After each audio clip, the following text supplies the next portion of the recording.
Jesus was teaching one day and he told this parable about a father that had two sons.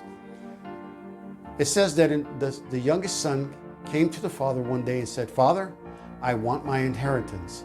And the father, instead of getting angry with him, gathered the two sons together and divided the inheritance equally between them. It says a few days later, the younger son decided that he was going to leave and he left his house. And the story tells us that he squandered all his money in partying and crazy living.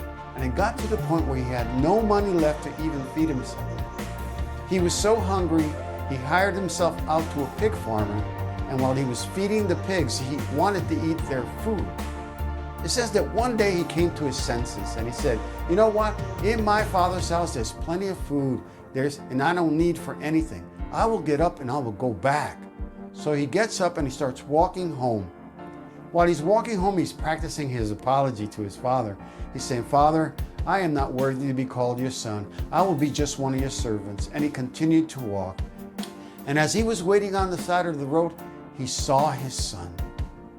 And it says, as his son approached him and started to apologize, "Father, I am not worthy," his father, instead of yelling at him, he grabs him and hugs him.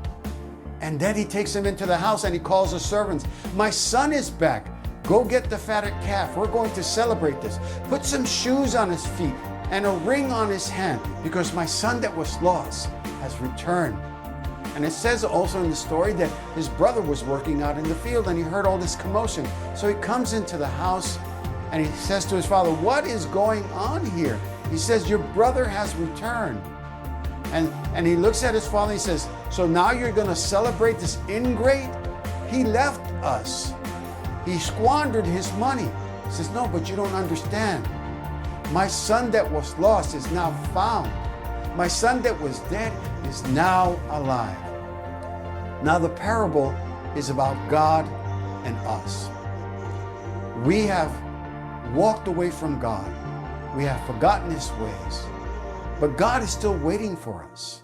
He's waiting for us to come home, waiting for us to come to him and be forgiven of our sins.